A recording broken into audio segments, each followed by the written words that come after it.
राम जय जय राम। श्री राम जय राम जय जय राम। श्री राम जय राम जय जय राम। देवर्षि नारद जी ने हम सब पर महान अनुग्रह करके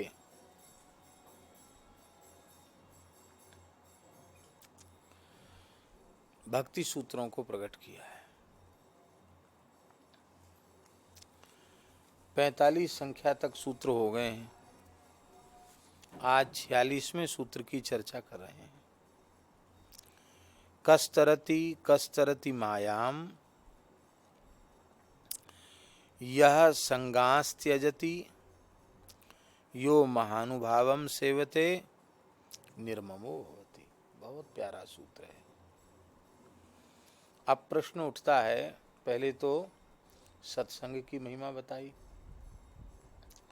फिर कुसंग की भी महिमा बताई, कुसंग से बचने की आवश्यकता है। अब एक बढ़िया बात बता रहे हैं कि माया के इस अगाध समुद्र को पार कौन करता है।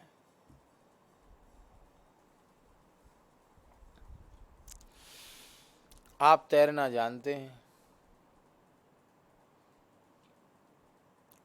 थोड़ा बहुत तो किसी पोखरे में तो तैर सकते हैं, किसी कुंड सरोवर में भी तैर सकते हैं, छोटी मोटी किसी नदी को भी तैर कर पार कर सकते हैं।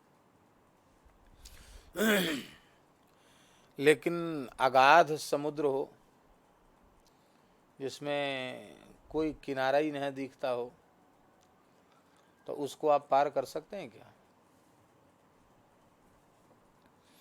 जैसे अगाध दुस्तर समुद्र को तैरना आने पर भी पार करना अपने बाहुबल से, अपनी तैराकी के बल से उसको पार करना अत्यंत कठिन है, ऐसे ही अपने साधन का अभिमान जिन साधकों में है, जो अपने ज्ञान विज्ञान जप तप आदि से अविद्या माया के समुद्र से पार उतरना चाहते हैं, वो तो गोता ही खाते हैं। पर जो भगवान के भक्ति योग के द्वारा भगवान का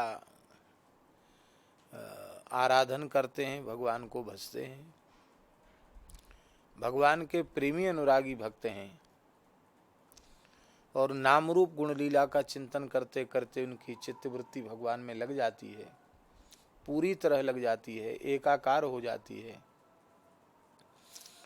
तो फिर उन्हें संसार सागर से पार उतरने के लिए, अविद्या माया से पार उतरने के लिए कुछ नहीं करना पड़ता। आपको तैरना बिल्कुल भी नहीं आता, एक नदी पोखरा में भी आप नहीं उतर सकते, और बहुत बढ़िया कोई मजबूत जहाज आपको मिल जाए,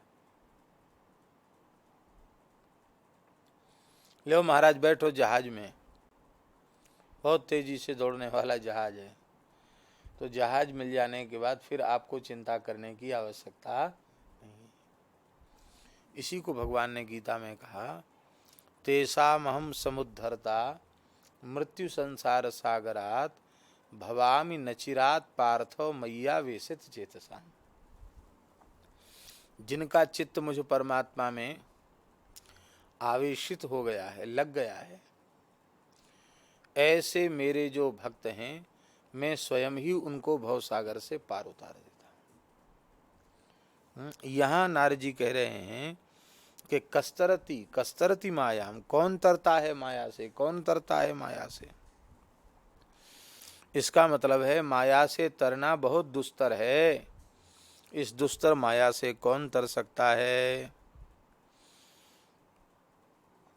तब कहते यह संगास त्यजति, यह संगान त्यजति है, बहुवचन है, समस्त प्रकार के संगों का त्याग करता है, वो माया से पार उतरता है।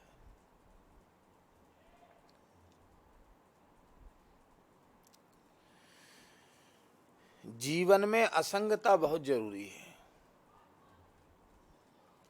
सारा व्यवहार करते हुए भी हम असंग रह सकते हैं।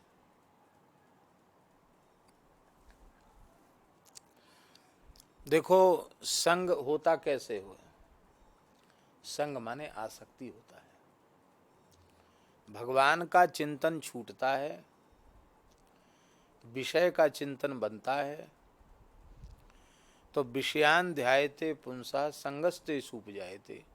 भगवत चिंतन छूटता है, विषय चिंतन बनता है, तो उन विषयों में, पदार्थों में, भोगों में हमारी आसक्ति हो जाती है।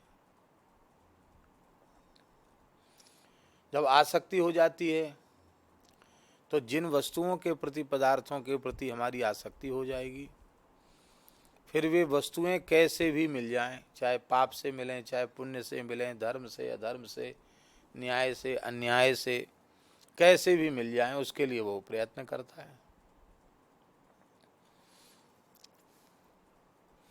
कामना की पूर्ति में बाधा पड़ती है तो क्रोध उत्पन्न होता है, हे हमारा काम इसने बिगाड़ दिया, हम बिल्कुल बनने ही वाला था, इसने हमारा काम बिगाड़ दिया। फिर व्यक्ति को अपने स्वरूप की विस्मृति हो जाती है, क्रोध में सब भूल जाता है, मोह से स्मृति नष्ट हो जाती है,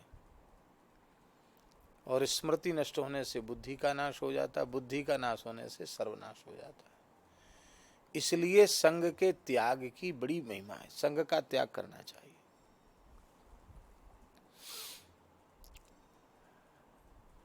मार्कंडेय पुराण में माता मदालसा ने अपने पुत्र अलर्क को यही उपदेश दिया था, संगः सर्वात्मना त्याज्यः सचेत त्यक्तुम न शक्यते स सद्भिः सह कर्तव्यः सताम संगो ही भेषजम। बहुत ही सुंदर श्लोक है, ऐसा कहें कि सारे उपदेशों का सार है ये। माता मदालसा कह रही है अपने पुत्र अलर्क से, संगः सर्वात्मना त्याज्य, सर्वात्मना संगः त्याज्य, असंग माने आसक्ति, आसक्ति का सर्वथा त्याग कर देना ही उचित है। अनासक्त हो जाओ, असंग हो जाओ, असंग हो जाओ या अनासक्त हो जाओ एक ही बात है, असंग हो जाओ। बोले ये तो संभव नहीं है, क्यों? बोले इसलिए संभव नहीं है क्योंकि एक जन्म का भी कोई अभ्यास पड़ जाए, थोड़े समय का अभ्यास पड़ जाए, वो भी नहीं छूटता है। जैसे किसी का अभ्यास पड़ जाता है नाक में उंगली घुमाने का, तो उसको कितना आप समझाओ, जैसे ही वो एकांत में बैठेगा तो तुरंत नाक में उसकी उंगली चली जाएगी, अभ्यास पड़ गया। किसी को मक्खी मारने का अभ्यास हो जाता है, खूब कथा में सुन लेगा जीव हिंसा नहीं करनी चाहिए, मक्खी बैठे ऐसे करेगा, मार के फेंक देगा, उसको ये भी नहीं लगेगा कि समाज में लोग हमको देखेंगे तो क्या कहेंगे।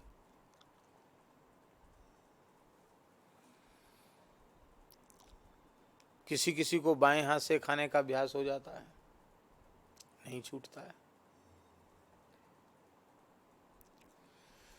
तो संसार में ये अभ्यास छोटे मोटे ये हो जाते हैं, और भी कुसंग में पड़ गए तो उनको धुआं पीने का अभ्यास हो गया, अब वो डोल-डाल भी करेंगे, शौचालय में बैठेंगे धुआं पीते रहेंगे। ये समझ में नहीं आता कि उससे क्या संबंध है, धुआं पीने से मल त्याग का क्या संबंध है। पर जो व्यसनी लोग हैं उनका कहना ये रहता है कि इसको हम पी लेते हैं तो हमारा पेट ठीक से साफ हो जाता है, नहीं तो पेट में गैस बन जाती है। ये दिमाग का भ्रम है, नहीं छूटता है। तो जब ऐसे अभ्यास हमारे छोटे मोटे जो हमको कुसंग से या किसी कारण से पड़ गए, वे अभ्यास हम नहीं छोड़ पाते हैं, तो असंख्यों जन्मों से हमें शरीर और संसार में आसक्त होने का अभ्यास पड़ा हुआ है। वो अभ्यास हम कैसे छोड़ सकते हैं? चाहे जितनी कथा सुना लो, आसक्ति रहित हो जाओ, आसक्ति रहित कहाँ होते हैं? बड़ा कठिन है। संसार में व्यक्ति जब जन्म लेगा तो किसी न किसी से व्यवहार तो करेगा, और जिस व्यक्ति वस्तु पदार्थ से उसका संपर्क होगा, व्यवहार होगा, उसके प्रति प्रियता होगी, प्रियता होगी तो आसक्ति होगी। कैसे बचेगा वो? अब सब तो सुखदेव जी भगवान जैसे नहीं हो जाएंगे, सब जड़ भरत जी जैसे नहीं हो जाएंगे, सब तो नहीं होंगे वैसे कि जन्म से ही ऐसे हो जाएं अवधूत। हम लोग तो ऐसे नहीं हो सकते। तब क्या करें? क्योंकि आसक्ति के बंधन में ही जीव बंधा हुआ है। तब कहते हैं, माता मंदालसा कहती हैं, यदि कोई कहे कि आसक्ति का त्याग, संग का त्याग संभव नहीं है, कोई बात नहीं, मत छोड़ो, बस एक काम कर लो, उस आसक्ति को साधु पुरुषों के चरणों में जोड़ दो। हरि भक्तों के चरणों में उस आसक्ति को जोड़ दो। श्री गुरुदेव भगवान के चरणों में उस आसक्ति को जोड़ दो। सद्गुरु सौ सज्जन नहीं, भक्त माल सौ ग्रंथ। सज्जनों में सबसे श्रेष्ठ सज्जन सद्गुरु को माना गया, क्योंकि जीव का स्वार्थ रहित जैसा हित वे सोचते हैं, वैसा हित संसार में जन्म देने वाले पिता माता भी नहीं सोच सकते हैं। उनमें स्वार्थ रहता है। पर जो भगवान के भक्त होते हैं, अब केवल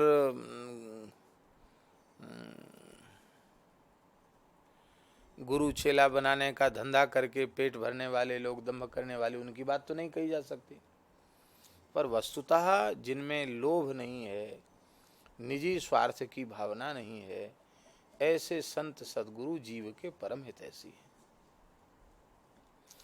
अब आसक्ति करना तो हमको आता ही है, कई जन्मों का अभ्यास है, तो उस आसक्ति को हम गुरुदेव भगवान के चरणों में जोड़ दें। उससे क्या लाभ होगा भाई? वो भी तो जगत में ही हैं। तो कहते हैं कि उनकी आसक्ति का संबंध भगवान से जुड़ा हुआ है। किससे जुड़ा हुआ है? भगवान से। तो हमने आसक्ति गुरुदेव से जोड़ी, और गुरुदेव की आसक्ति भगवान में जुड़ी हुई है, तो हमारी आसक्ति कहाँ जुड़ गई? भगवान में जुड़ गई। कड़ी से कड़ी जुड़ गई ना। आखिरी डिब्बा भी तो इंजन से जुड़ा माना जाता कि नहीं माना जाता? क्योंकि संपर्क उसका बना हुआ है, संबंध बना हुआ है। तो साधु पुरुषों के चरणों में, संत सद्गुरु के चरणों में हम अपनी आसक्ति जोड़ दें। यदि संग का त्याग संभव न हो तो। अब एक और विशेष बात कहते हैं,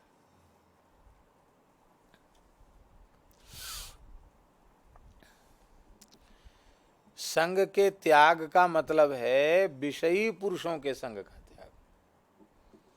विषयी पुरुषों में होने वाली ममता का, आसक्ति का त्याग, ये संग का त्याग है। कहीं ऐसा अपने मन में विचार नहीं कर लेना कि आसक्ति मात्र का त्याग करें तो विषयी पुरुषों के संग का तो त्याग कर ही दें, साधु संग का भी त्याग कर दें। अरे छोड़ो, सब संग ही बंधन का कारण है, छोड़ दो इसको। कहते तब तो गड़बड़ हो जाएगी, फिर पतन निश्चित है। इसलिए माया से कौन तरता है, माया से कौन तरता है? बोले जो समस्त प्रकार के संगों का परित्याग कर देता है, और यो महानुभावम सेवते, जो महापुरुषों की सेवा करता है। महानुभाव माने होता है जिनका अनुभाव, जिनका विचार संकीर्ण नहीं है, संकुचित नहीं है, जिनका विचार बहुत महान है, उदार है। भागवत में पंचम स्कंध में भगवान ऋषभ देव जी ने कहा है, महत सेवाम द्वार माहुर विमुक्ते तमो द्वारम योषिताम संगी संगम महांतस्ते समचित्ता प्रशांता विमन्यवः सुहृदः साधवो ये।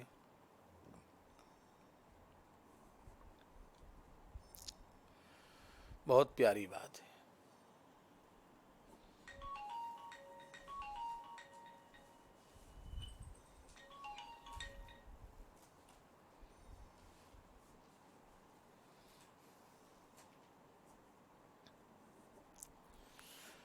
महापुरुषों की सेवा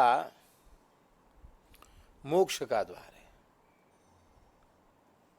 ध्यान से सुने, महत्पुरुषों की सेवा मोक्ष का द्वार है। नरक का द्वार क्या है? तमोद्वारम योषिताम संगी संगम। नरक का द्वार है स्त्रियों में आसक्त पुरुषों का कुसंग। स्त्रियों के संग को नरक का द्वार नहीं कहा भगवान ने, स्त्रियों में आसक्त पुरुषों का कुसंग। नारी तो माता है, जननी है, भगवान भी माता के गर्भ से जन्म लेते हैं, पर उस पवित्र माता के प्रति विषय की बुद्धि, भोग की बुद्धि विषयी पुरुष के कुसंग से जगती है। उसके प्रति भोग्या भाव विषयी पुरुष के कुसंग से उत्पन्न होता है। इसीलिए यदि व्यक्ति गृहस्थ है तो उसे एक पत्नी व्रत होना चाहिए और स्त्रीण पुरुषों का संग नहीं करना चाहिए, स्त्रियों में आसक्त पुरुषों का संग नहीं करना चाहिए। और यदि सौभाग्य से विरक्त है, घर द्वार संसार छोड़ दिया है, तब उसके लिए तो लिखा है संगम त्यजेत मिथुन व्रतिनाम मुमुक्षु। संसार चक्र से छूटना चाहता है तो दाम्पत्य भाव से रहने वालों के संपर्क का त्याग कर दे। जो जोड़े से रहते हैं ना, स्त्री पुरुष के जोड़े, चाहे वो मनुष्य शरीर में हो या पशु पक्षी शरीर में हो, उनसे भी चित्त में विकार उत्पन्न हो जाता है। महात्मा शौभरी जी ने एक मत्स्य का मछलियों के साथ विहार देखा और उनके चित्त में वासना जग गई कि हम विवाह करें। मानधाता की 50 कन्याओं से विवाह किया। योगी थे, समर्थ महात्मा थे, 50 रूप धारण करके उन्होंने उस सुख का भोग किया और फिर सब कुछ त्याग कर अपने स्वरूप में स्थित हो गए। ये भी बात है। लेकिन उन्होंने कहा कि देखो, थोड़ी देर के लिए हमने जल के प्राणियों का विहार देख लिया तो उससे हमारा कितना भारी पतन हो गया। एक महात्मा ने हमको बताया, नई अवस्था के महात्मा ने, बोले आश्रम में कोई भगत थे, नए दंपति, अब आश्रम में सेवा करते थे तो उनको वहाँ महंती जी ने रख लिया। अब वो एकदम नए थे, युवक युवती थे, विवाह भी अभी ज़्यादा दिन नहीं हुआ था। तो बोले मेरी दृष्टि एक बार पड़ गई, खिड़की खुली हुई थी और वे परस्पर आलिंगन कर रहे थे, खड़े खड़े ही। कहते बस वो दृश्य जो है हमारे आंखों में ऐसे हो गया कि अब मैं भजन करता हूँ तो बार बार वही आता, उससे हमारा दिमाग बिगड़ता है। अच्छे महात्मा। बोले आप बताओ हम कैसे क्या करें। तो मैंने कहा देखो, संतों की, ऋषियों की वाणी कैसी है, संगम त्यजेत मिथुन व्रतनाम मुमुक्षु। पशु पक्षियों का भी विहार साधक को नहीं देखना चाहिए उससे, क्योंकि वासना के संस्कार अनेकों जन्मों के चित्त पर पड़े हुए हैं। आग में लकड़ी डालते चले जाओ, कंडा डालते चले जाओ और घी भी डालते चले जाओ, कपूर भी डालते चले जाओ, तो आग बुझेगी कि बढ़ेगी? और घी डालना बंद कर दो, लकड़ी कंडा डालना बंद कर दो, तो चाहे जितनी प्रचंड आग हो धीरे धीरे ठंडी हो जाएगी। ऐसे ही जब हम वासना रूपी घी नहीं डालते हैं और विषयी पुरुषों का कुसंग रूपी ईंधन उसमें नहीं डालते हैं, कामना की अग्नि में, तो चाहे जितनी प्रचंड अग्नि हो थोड़े समय बाद वह ठंडी पड़ जाती है, शांत हो जाती है, राख हो जाती है। ऐसे ही महापुरुष निष्काम होते हैं। तो महापुरुषों की सेवा मोक्ष का द्वार है और स्त्रियों में आसक्त पुरुषों का संग नरक का द्वार है। तब प्रश्न उठा के वे महापुरुष होते कैसे हैं, कैसा कपड़ा पहनते हैं, कैसा तिलक लगाते हैं, कितना बड़ा मठ हो, कितनी जमीन जायदाद हो, कितना बड़ा वैभव उनका हो, कितने उनके चेला शिष्य हों, तब वो महापुरुष हों, ये सब लक्षण नहीं है महापुरुषों के। ये हम नहीं कहते कि महापुरुषों में ऐसा नहीं होता, प्रसिद्ध आचार्य कोटि के महापुरुष होते हैं, उनको ये भी होता है, लेकिन ये साधु का लक्षण नहीं है। महापुरुष किसको कहते हैं? जिनकी सेवा मोक्ष का द्वार है। महान तस्ते समचित्ताः, जो समदर्शी होते हैं वे महात्मा होते हैं। अपने पराये का भेद नहीं होता। प्रत्येक प्राणी में परमात्मा का दर्शन करने के कारण किसी भी प्राणी के साथ ऐसा व्यवहार भूलकर वे नहीं करते हैं जिससे उसे पीड़ा पहुंच जाए।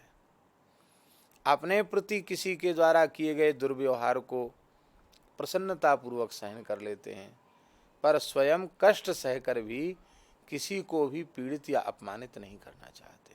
क्यों? क्योंकि वे ये कर ही कैसे सकेंगे जब अपने आराध्य को वे सब में देख रहे हैं, तो वे ऐसा व्यवहार कैसे कर सकते हैं? निज प्रभुमय देखहि जगत कहि सन करहि विरोध।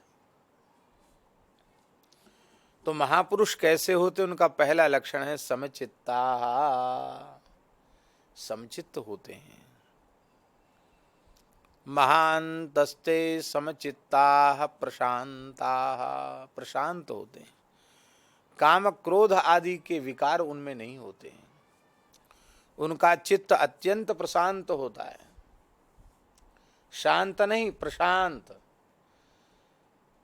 भयंकर से भयंकर परिस्थितियों के उत्पन्न होने पर भी कामक क्रोधादि विकार उनमें उत्पन्न नहीं होते हैं। विमन्यवः, क्रोध रहित होते हैं, गुस्सा होता ही नहीं उनमें। सुहृदः, वे सबके सच्चे हितैषी होते हैं। और कैसे होते हैं? साधवः, साधवा का अर्थ है परोपकारिणा, निरंतर परोपकार में लगे रहते हैं। ऐसे लक्षण उन महापुरुषों के होते हैं और ऐसे महापुरुषों की सेवा करना ये मोक्ष का द्वार है और विषयी पुरुषों का कुसंग करना ये नरक का द्वार है। इसलिए समस्त प्रकार के संगों का त्याग करे और महापुरुषों की सेवा करे, निष्काम सेवा, कामना युक्त होकर सेवा नहीं। बड़े बड़े महापुरुषों की सेवा करने वाले लोग ठगे जाते हैं। ठगाना क्या है? उनसे पूछो कि आप महाराज की इतने समय से सेवा कर रहे हैं, आपको क्या मिला? सत्य घटना सुना रहे हैं। कहेंगे महाराज जी क्या बताएं, बनिया घर में पैदा हुए पर घर में भारी गरीबी थी, रहने का भी खाने का भी ठिकाना नहीं था। एक सेठ की दुकान पर पंसारी जैसा काम होता ना, तो पुड़िया बनाने का काम, 100 ग्राम काली मिर्च तौल दे, पुड़िया बना, ये काम था। तो सेठ की दुकान पर बहुत छोटे कर्मचारी होते हैं जो सामान उठाते धरते हैं, उनको बहुत कम पैसा भी मिलता है, पुड़िया बांधते थे। फिर क्या हुआ, बोले एक सज्जन थे, उन्होंने कहा एक महापुरुष हैं, उनसे जुड़ जाओ और उनका आशीर्वाद से तुम्हारा बहुत कल्याण होगा। हम महाराज जी से जुड़ गए, महाराज जी के चेला बन गए। अब महाराज जी ने ऐसा हमारी मूड पर हाथ धर दिया कि जो हम पुड़िया बनाने वाले थे, आज हमारी बड़े शहर में बड़ी कोठी हो गई, 2-2, 3-3 मील हो गए, दाल का मील, तेल का मील, अमुक का मील, तमुक का मील, इंदौर में काम हो गया, अमुक जगह काम हो गया, तमुक जगह काम हो गया। अब इस बड़े शहर के गिने चुने लोगों में हमारा नाम है। अब वही हमें जो पुड़िया बनाते थे, और इसी शहर में हम सेठ हो गए। चलो अच्छी बात है, आपका भाग्य था, आपको श्रद्धा थी, आपने जो चाहा सो आपको मिल गया। पर प्रश्न ये है, क्या किसी सिद्ध संत की सेवा का इतना ही फल है? संसार की नाशवान वस्तुओं की उपलब्धि हो जाना, क्या यही फल है? ये फल तो नहीं है। सत्पुरुषों की सेवा का फल है शरीर संसार से वैराग्य और भगवान के चरणों में अनुराग। ये फल है सेवा का। इसलिए गोकर्ण जी महाराज ने कहा, सेवस्व साधु पुरुषान जही काम तृष्णाम। साधु पुरुषों की सेवा तो करो, पर कामना शून्य होकर करो। कुछ चाहो मत सेवा के बदले, सेवा के बदले सेवा चाहो। सेवा का फल क्या है? सेवा, हमको और अधिक सेवा मिले, बस ये सेवा का फल है। सेवा का फल सेवा है, कुछ मत चाहो। संत सरल चित जगत हित, जानि स्वभाव स्नेह। बाल विनय सुनि कर कृपा, राम चरण रति देहु। बस एक ही प्रार्थना है, राम जी के चरणों में हमारा प्रेम हो जाए। ऐसा पवित्र भाव लेकर के सेवा करो तो तत्काल काम बनता है। 2 तार मिलते हैं तो फट से बल्ब जल जाता कि नहीं जल जाता? ऐसे ही श्रद्धा और समर्पण,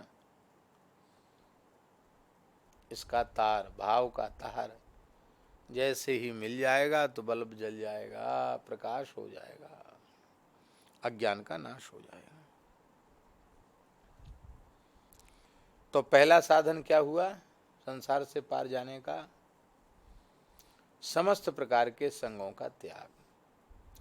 दूसरा साधन हुआ महापुरुषों की सेवा, और तीसरा साधन हुआ निर्ममो भवति, ममता रहित होना। अब देखो,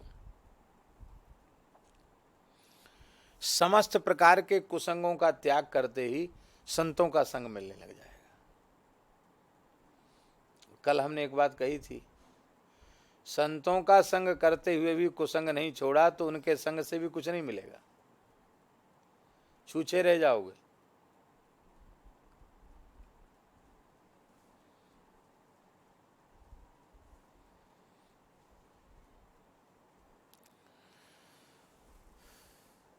तो संग का त्याग करने से सत्संग मिलने लग जाएगा, महापुरुषों की सेवा में भाव अपने आप जग जाएगा, और महापुरुषों की सेवा करते ही शरीर संसार में ममता चली जाएगी। न शरीर के प्रति ममता रह जाएगी, न संसार के संबंधों के प्रति ममता रह जाएगी।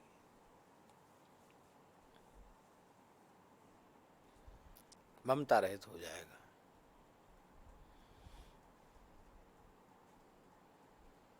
तब किस में ममता हो जाएगी? भगवान में ममता हो जाएगी। तुलसी ममता राम सो, समता सब संसार। राम जी में ममता और संसार के प्रति समता। राग न रोष न दोष, दुख दास भय भव पार। न किसी के प्रति राग, न किसी के प्रति रोष, न किसी के प्रति दोष, और न किसी से दुख। ऐसे संत भव सागर से पार उतर जाते हैं। इसमें क्रम है। संगों का त्याग करते ही महापुरुषों की सेवा मिलने लग जाएगी, और महापुरुषों की सेवा करते ही उसकी ममता चली जाएगी। ममता नहीं होती है।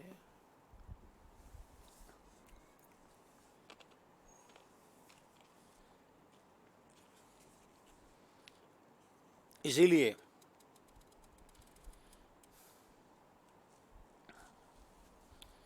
भागवत के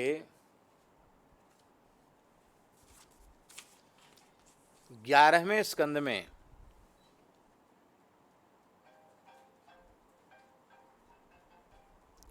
ये बात लिखी है। निमज्योन्मज्यतां घोरे भवाब्धौ परमायनम संतो ब्रह्मविदः शांता नौर्दृढ़े वाप्सु मज्यताम। ब्रह्मवेत्ता शांत चित्त संत जन,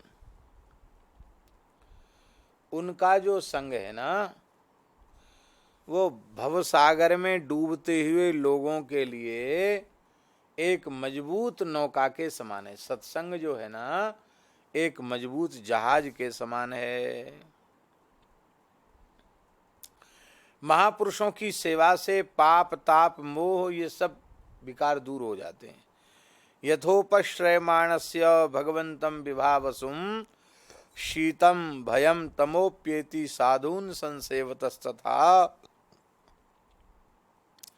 जैसे अग्नि का आश्रय लेने पर शीत भय अंधकार तीनों नष्ट हो जाते हैं, ऐसे ही संत पुरुषों के सेवन से पाप रूपी शीत नष्ट हो जाता है, जन्म मृत्यु रूपी भय नष्ट हो जाता है, और अज्ञान रूपी अंधकार भी नष्ट हो जाता है। महाराज जी ने लिखा है, महाराज जी ने लिखा है कि एक बार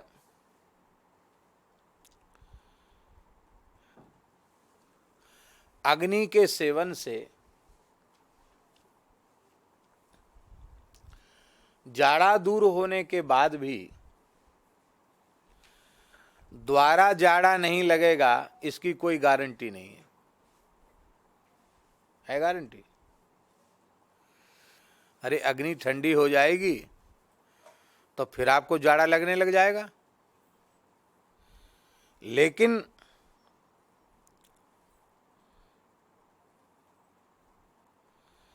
संतों की सेवा से पाप रूपी शीत जो है, जड़ता रूपी जो जाड़ा है, वो एक बार नष्ट होने के बाद द्वारा फिर उत्पन्न होता ही नहीं। फिर ये तो जाड़ा द्वारा लगने लग जाएगा, ये जाड़ा लगेगा नहीं।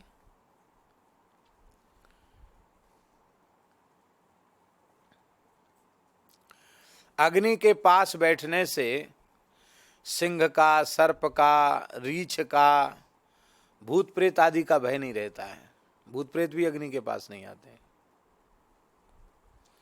धूना चैतन्य रहे तो ये जीव ये सब नहीं आते पास में। अग्नि से सबको डर है, लेकिन इनका भय तो दूर कर सकता है प्राकृत अग्नि। जन्म मृत्यु के भय को दूर कर सकता है क्या?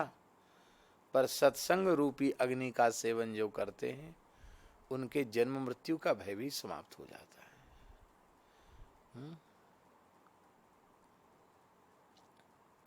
संत श्री मलुकदास जी ने कहा, अब मैं पूरा सतगुरु पाया, मन ते जन्म जन्म डह खाया। इसी पद में उन्होंने कहा है, आवागमन मिटाया सतगुरु पूजी मन की आशा, जीवन मुक्त किया परमेश्वर कहत मलुका दासा। अब गुरु जी की कृपा हो गई तो आवागमन का, अब न आने जाने का चक्कर ही खत्म हो गया। अब ना आना है और ना वो कहीं जाना है, तो बस भगवान मिल गए।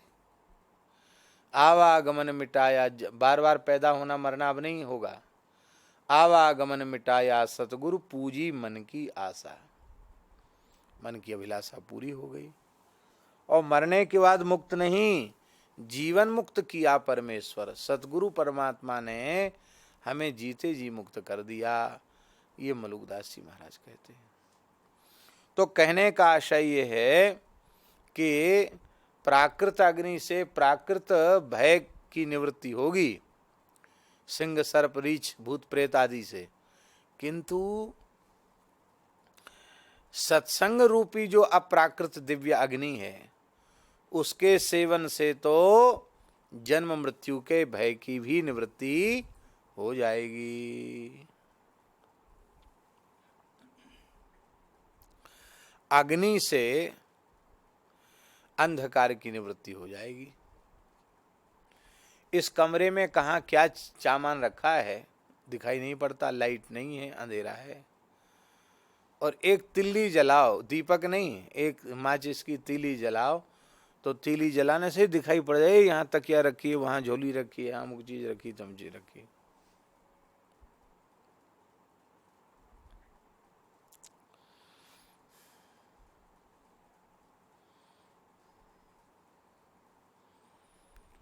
पर अग्नि नहीं होगी तो तिल्ली का, दीपक का प्रकाश शांत हो जाने के बाद फिर तो कुछ नहीं दिखाई पड़ेगा। पर यहाँ एक बार, यहाँ प्राकृत अग्नि में एक बार अंधकार दूर हो गया तो फिर अंधकार कभी नहीं होगा इसकी गारंटी नहीं है। पर संत रूपी अग्नि, सत्संग रूपी अग्नि का सेवन करने वाले जो भाग्यशाली जीव हैं, एक बार उनकी अविद्या अज्ञान के अंधकार की निवृत्ति हो गई तो द्वारा जीवन में कभी अंधेरा आता ही नहीं है। इसलिए महापुरुषों का संग जीवन पर्यंत करना चाहिए। प्रहलाद जी ने क्या कहा? नैषाम मतिस्तावदुरुक्रमांघ्रिम स्पृशत्यनर्थापगमो यदर्थः महीयशाम पादरजोभिषेकम निष्किंचना नाम न वृणीत यावत। भगवान श्री कृष्ण के चरणों में प्रेम न तो अपने आप होता है, न किसी की प्रेरणा देने से होता है। मतिर्न कृष्णे परतः स्वतोवा मिथो भी पद्येत ग्रहव्रता नाम, जो ग्रहसक्त प्राणी हैं उनका प्रेम न अपने आप होता है, न किसी के द्वारा किए जाने पर, कराए जाने पर होता है, क्योंकि वे तो पुनः चबाए हुए को चबा रहे हैं, उगले हुए को खा रहे हैं। ऐसे लोगों की वृत्ति कभी लौट करके भगवान में लगती नहीं है, भगवान में बुद्धि नहीं लगती। ऐसे विषयी पुरुषों की भी बुद्धि भगवान में लगे, उसका कोई साधन है? बोले हाँ है, साधन है। भगवान का कोई प्राण प्यारा भक्त हो, निष्किंचन हो। निष्किंचन माने जिसके जीवन में भगवान को छोड़कर अपना कहलाने के लिए कुछ भी न रह जाए, उसको अकिंचन कहते, निष्किंचन कहते हैं। ऐसा निष्किंचन हो तो ऐसे निष्किंचन संत की चरण रज को जब तक वह अंगीकार नहीं करता है तब तक उसकी बुद्धि भगवान में नहीं लगती है। अब ध्यान दें, चरण रज लेने का मतलब ये नहीं समझना कि ऐसे महात्मा निकलें तो धूल उठा के सिर पे चढ़ा लो, हो गया काम। यद्यपि उसकी भी महिमा है, लेकिन बहुत से लोग धूल भी चढ़ाते हैं फिर भी कुछ नहीं होता उनके। इसलिए उनकी रज चढ़ाने का मतलब क्या है?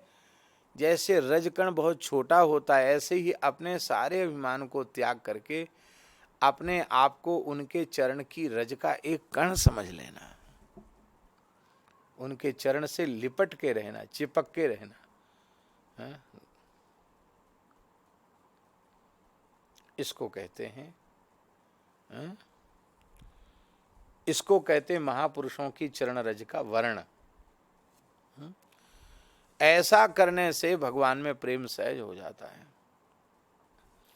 रघुगण ने जड़ भरत जी से पूछा कि आपको जो दिव्य ज्ञान प्राप्त हुआ है हम भी उसको प्राप्त करना चाहते, उसका कोई साधन है? बोले हाँ है, क्यों नहीं है, क्या साधन है?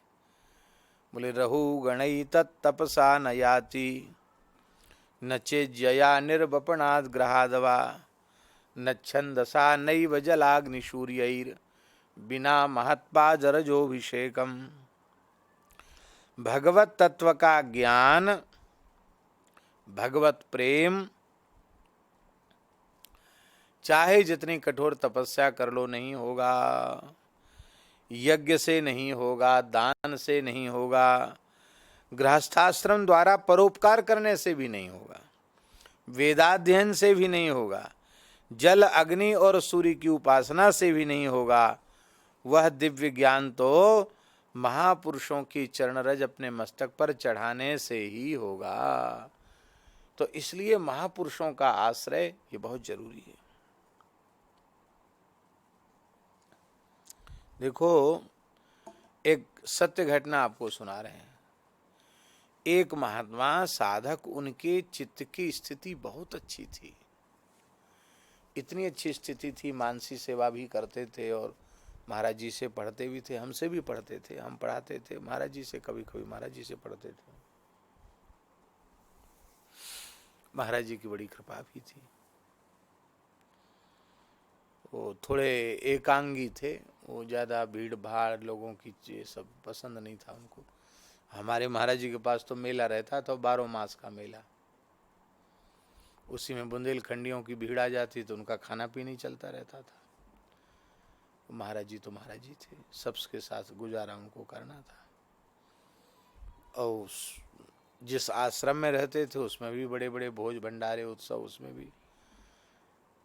तो महाराज जी कहीं बाहर पधारे हुए थे, वे हमसे बोले कि महाराज जी हम यहाँ नहीं रहना चाहते हैं, आश्रमों में बड़ा प्रपंच है, पर नंदा पर चर्चा, यूँ त्यों उठा पटक, नीचे पंगत में बहुत देर बैठना पड़ता है, यूँ है त्यों है, अपने को कोई लोग लालच तो है नहीं,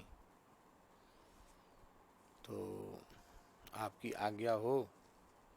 यहाँ यमुना किनारे एक झोपड़ी हमको मिल रही है। एक महात्मा कहते हैं कि 2 झोपड़ी हैं, एक में तुम रह जाओ,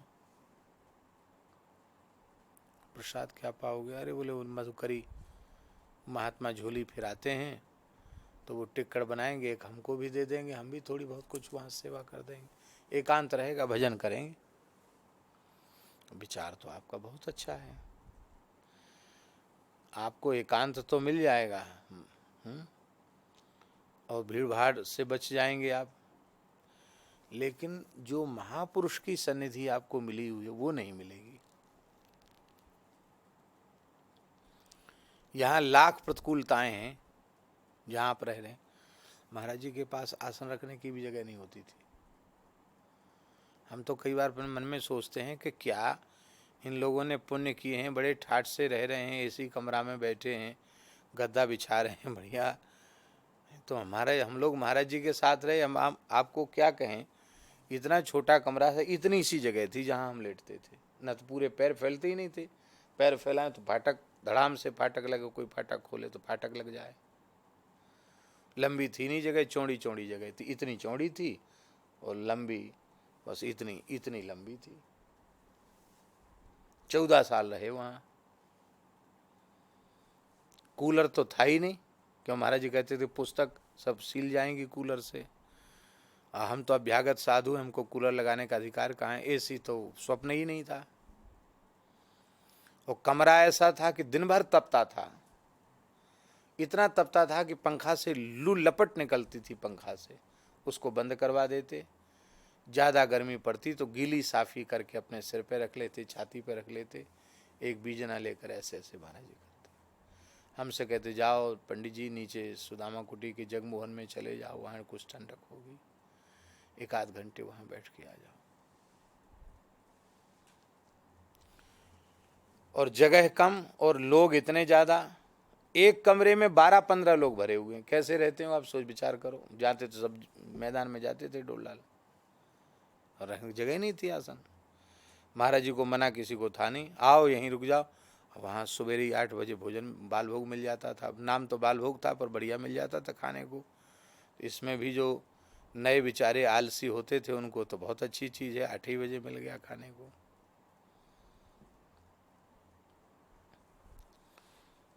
तो स्वाभाविक है ना कि आपका 10 जगह आसन बदले तो आप 2 ही दिन में परेशान होकर भाग जाओगे।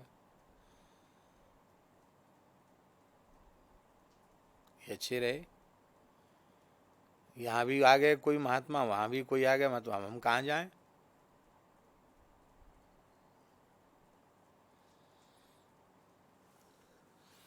कुआर कार्तिक में ये अपने जो नवरात्रि के बाद ठंड पड़ने लग जाती है, महाराज जी के पास भीड़ हो गई। तो महाराज जी बोले पंडित जी अब कहाँ सोओगे, जगह नहीं बची, कहाँ सोओगे। तो हमने कहा महाराज जी छत पर सो जाएंगे। छत पर सो गए, कम्बल ओढ़ लिया, कोई बात नहीं, छत पर सो गए। ओस पड़ती कम्बल गीला हो जाता, और वो चले गए तो फिर जगह खाली हो गई।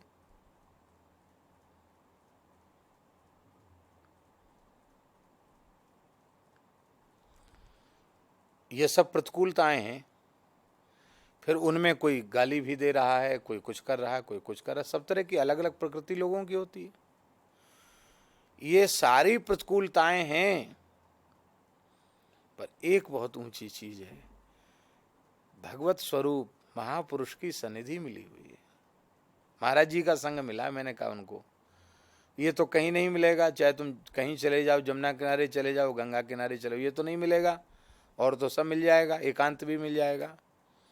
बोले नहीं, आप तो हमको अनुमति दे दो। हम जैसी आपकी इच्छा। चले गए वो। उनकी पढ़ना, बोले वो हम तो साधु कोई पढ़ने लिखने के लिए बने थे, हम तो भजन करने साधु बने थे, भजन करेंगे। हो गई पढ़ाई हमारी। महाराज जी आए लौट के कुछ समय बाद, बाहर पधारे थे। महाराज जी ने कहा वो बाबा कहाँ गए। बाबा तो चले गए एकांत में, उनको झोपड़ी मिल गई है। महाराज जी हंसने लगे, कुछ बोले नहीं, बोले ठीक है कोई बात नहीं।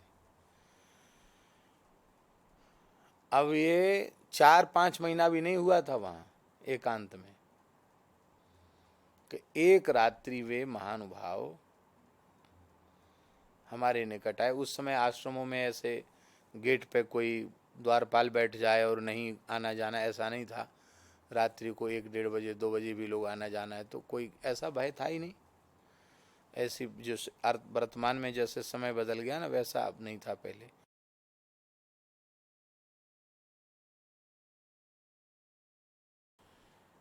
तो रात्रि को लगभग 11:30 बजे वे हमारे निकट आए।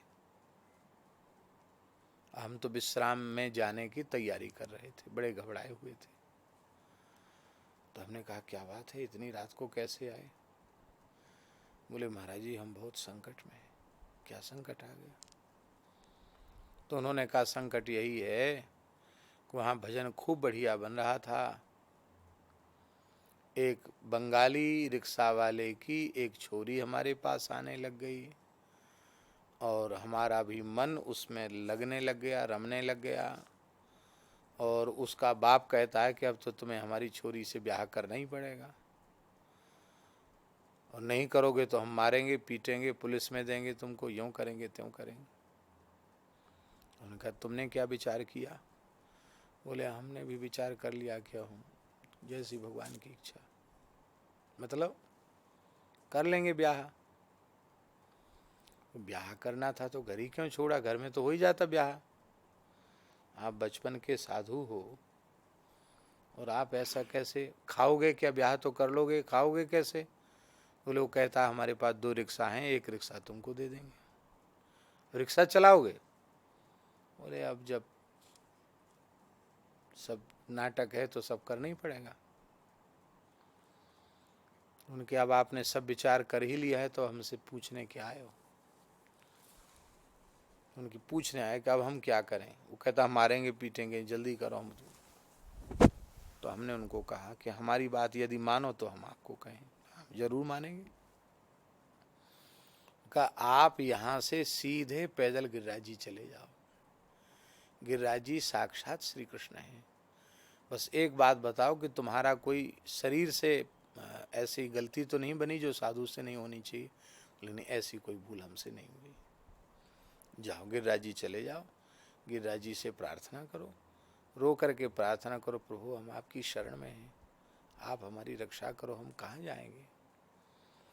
बोले हमारा सामान तो सब वहीं पड़ा है, पाठ पूजा का सामान और अचला लंगोटी कमंडल सब वहीं है। मैंने कहा सब वहीं छोड़ दो, उसको लेने के वहाँ लोग सामान उठाने नहीं देंगे, झगड़ा होगा, फिर फंस जाओगे, फिर नहीं बच पाओगे। आपको चाहिए हमसे ले जाओ कुछ।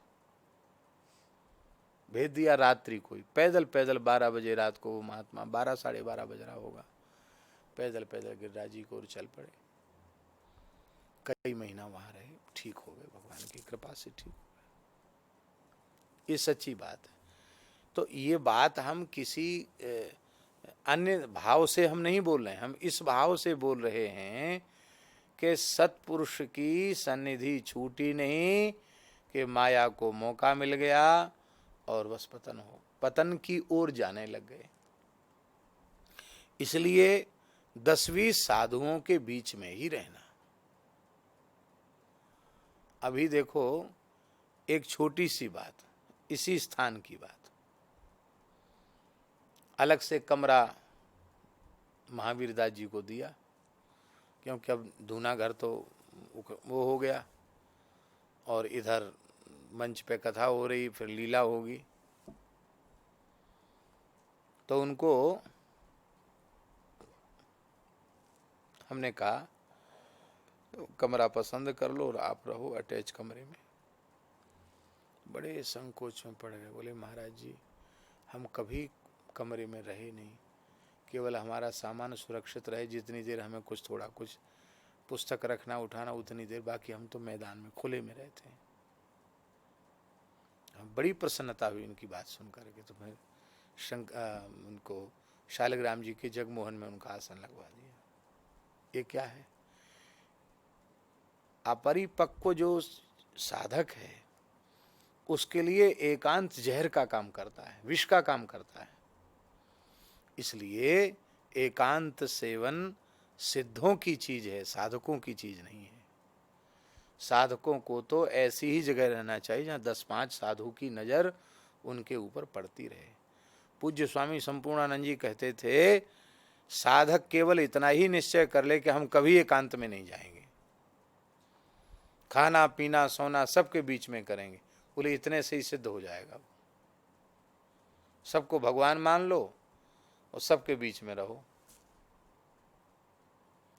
पुराने संतों के आश्रमों में कमरों की व्यवस्था ही नहीं थी, बरंडा रहते थे, बरंडों में संत का आसन होता था, उसी बरंडा में चौकी पे आसन महंत जी का होता था।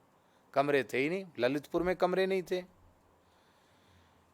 अब वर्तमान की परिस्थिति है कि साधु को कमरा ना मिले तो वो चले जाएं आसन, बोले हम तो होटल में रुक जाएंगे, हम रुकेंगे नहीं यहाँ, यहाँ अमुक चीज नहीं, यहाँ तमुक चीज नहीं है।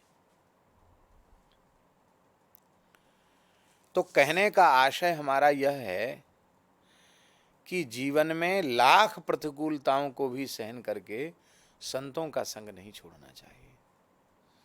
और श्रद्धावान को लाभ सब जगह मिल जाएगा, श्रद्धा शून्य व्यक्ति को कहीं लाभ नहीं मिलेगा, कहीं लाभ नहीं मिलेगा। तो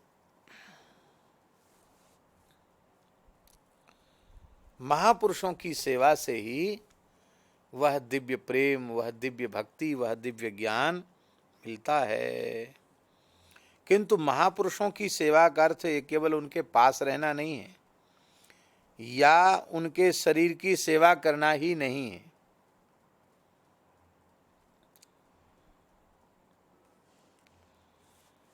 महापुरुषों के निकट रहकर उनकी आज्ञानुसार चलना, उनके रुख को देखना, उनके इशारे के अनुसार हम चलें, बस इतने से जीवन का निर्माण शुरू हो जाएगा।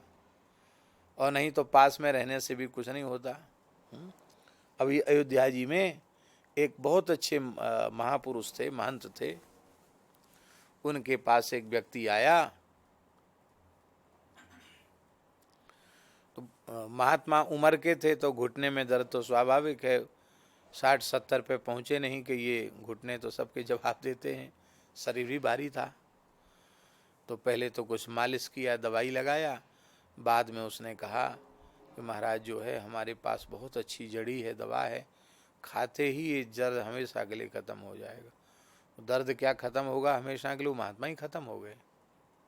उसने ऐसी चीज दे दी और जो कुछ था उतने दिन में सब समझ लिया, और जो कुछ हाथ लगा लेके चला गया। वो एक महात्मा थे, बोले हम थे वहाँ, क्या करें, हम तो अनुष्ठान करने गए थे पर हमें संस्कार करना पड़ा, और सब काम हुआ। पुलिस सब, ऐसी घटना घटती तो पुलिस वगैरह भी आती ही है। तो वो तो सेवा ही करने वाला तो था ना, मालिश करने वाला, लेके चला गया। इसलिए केवल पास रहना नहीं, केवल शरीर की सेवा करना नहीं, उनकी आज्ञा का पालन करना और उनके रुख का आदर करना।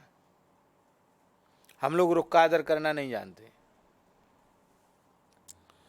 महाराज जी, अयोध्या जी में महाराज जी की कथा थी बड़ी छावनी में, और बड़ी छावनी के पूज्य महंत श्री जगदीश दास जी महाराज ने नई गाड़ी खरीदी थी, तो नई गाड़ी उन्होंने महाराज जी के लिए भेजी, और उनका आग्रह था कि महाराज जी के साथ पंडित जी भी आवें।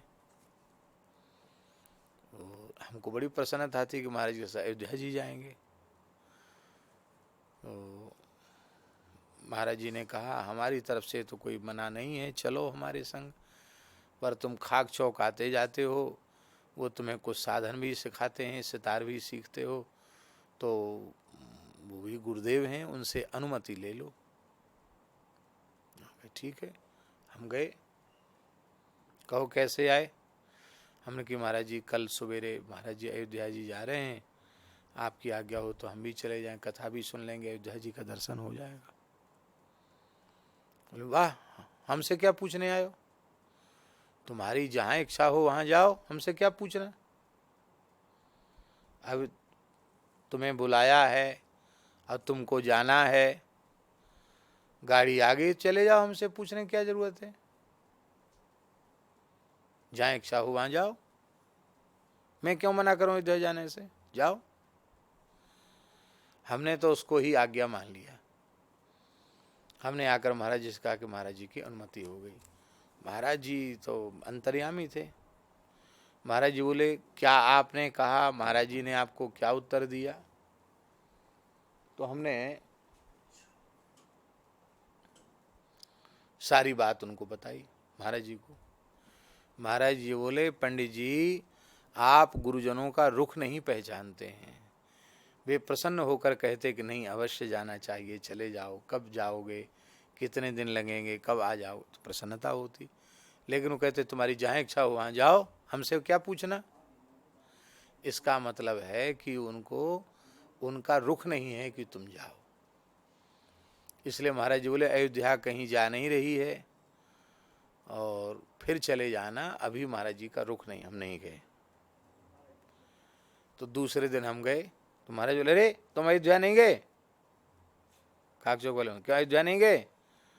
हमने कि महाराज जी ने कहा कि क्या करना है, मत जाओ, यहीं रहो। वाह, बहुत अच्छा किया, पहाड़ी बाबा का उत्सव आने वाला है और तुम मारे मारे यहाँ के वहाँ डोलो, ये अच्छी बात है, बहुत बढ़िया, बहुत अच्छा है, बहुत अच्छा है, प्रसन्न हो गए।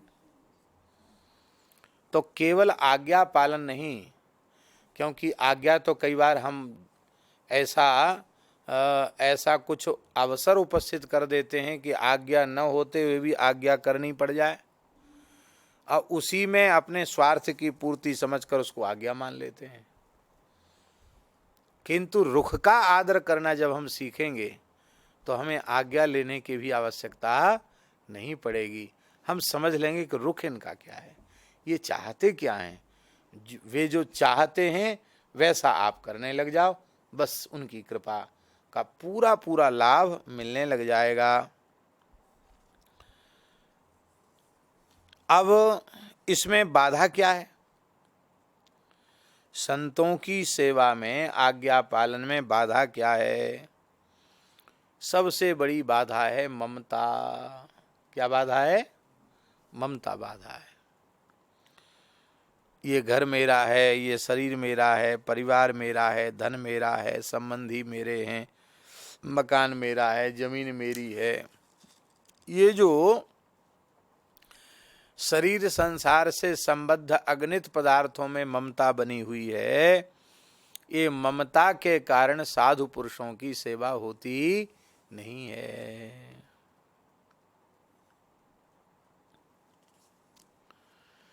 अभी एक साधक आया, हमसे तो चर्चा नहीं हुई, चला गया। बाद में हमको पता चला। कहाँ गया? बोले चित्रकूट गया भजन करने। बहुत अच्छी बात है। तो महाराज जी ने प्रसन्नता पूर्वक आज्ञा दी। बोले अब वो ऐसे ही था। उन्होंने कहा महाराज जी अब आप भी मजबूर हो और हम भी मजबूर हैं, हम यहाँ रह नहीं सकते और अब हमारा मन भजन का कर रहा है, भजन करेंगे। चले गए कि फिर वो तो पूजा करते थे। पूजा कौन कर रहे हैं? बोले पूजा महाराज जी खुद कर रहे हैं। मैंने कहा वो बहुत अच्छे साधु थे, हमसे यदि मिल जाते तो हम उनको समझा के पुनः वहीं भेज देते। आप कहीं भजन साधन के नाम से भी जा रहे हैं तो यह देखना चाहिए कि उस साधन में जाने की अनुमति ही नहीं, उनका रुख वहां जाने का है कि नहीं। ध्यान में आई बात। स्वयं महाराज कृपा करके कहें जाओ गिरिराज जी चले जाओ, इतने दिन रहो, ऐसा साधन करो, काम बन गया। जाओ चित्रकूट चले जाओ, 6 महीना रहो, ऐसे भजन करो, काम बन गया। और आप सेवा छोड़कर भागो, मनमाना काम करो और फिर कहो कि हम तो गुरु जी ने हमको जबरदस्ती वो आज्ञा थोड़ी मिली है, वो तो जबरदस्ती की आज्ञा है। हमसे कोई भजन की बात कहे कि हम भजन करने बद्रीनाथ जा रहे हैं तो हम भैया क्यों रोकने लगे, भजन करने मत जाओ। उसको तो हम नहीं कहेंगे कि साधन भूमि बद्रीनाथ है, फल भूमि ब्रजभूमि है, फल भूमि छोड़ के वहाँ क्या करोगे जाके, क्यों उसका तो मन वहाँ जाने के लिए तैयार हो गया, हम क्यों उसको रोकें। तो ममता ही सेवा में बाधक है। हमें पदार्थों के प्रति, भोगों के प्रति जो ममत्व होता है तो बस हम सोचते हैं कि ये हमारे नहीं छूटने चाहिए, ये बने रहने चाहिए। ये बने रहेंगे तो संत सेवा जैसी होनी चाहिए वैसी सेवा नहीं होगी।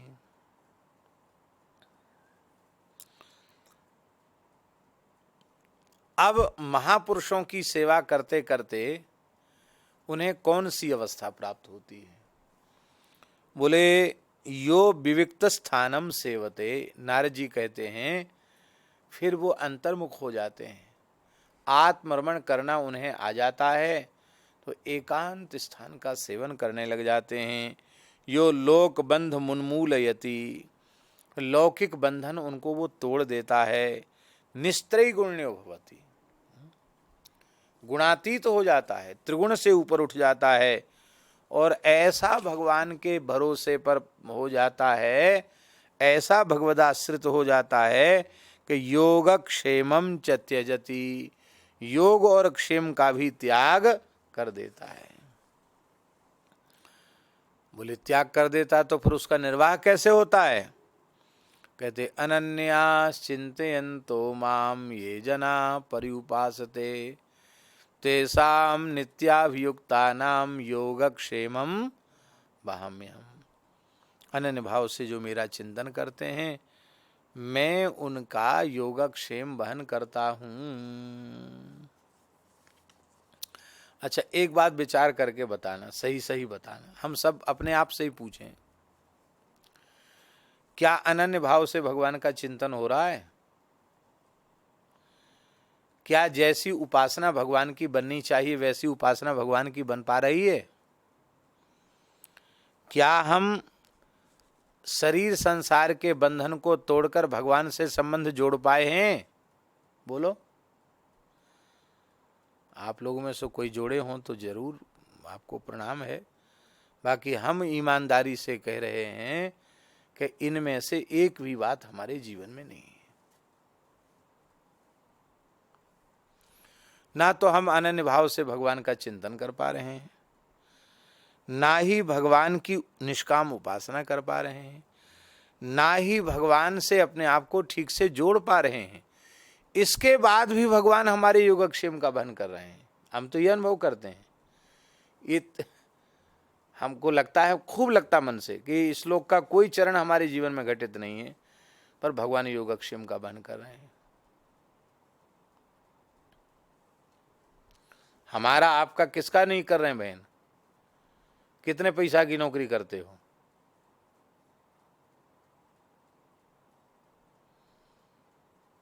कितने घंटे नौकरी करते हो? कितनी दूर गड्ढे खोदते हो, मेहनत मजदूरी करते हो, कितना हल जोतते हो, कितनी देर दुकान पर बैठते हो? हैं?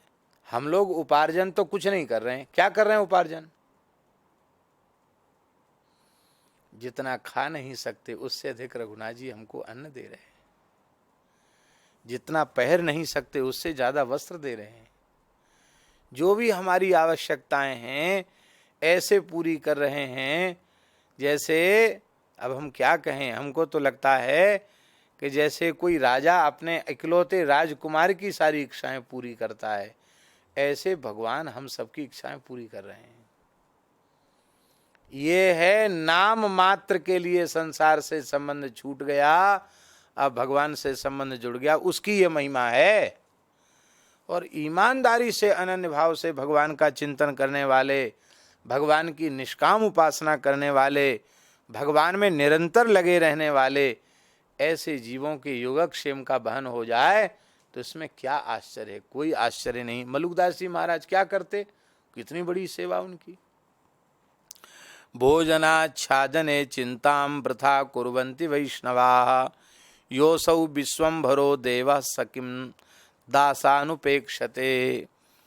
भगवान के भक्तों को भोजन वस्त्रादि की चिंता नहीं करनी चाहिए। जो भगवान विश्वम्भर हैं वो अपने भक्तों की, अपने दासों की उपेक्षा कैसे करेंगे? कभी नहीं कर सकते हैं। बोलो भक्तवत्सल भगवान की। आज थोड़ा कम हुआ, लेकिन चलो 48वां सूत्र कल करेंगे, ठीक है। श्री राम जय जय राम, श्री राम जय राम।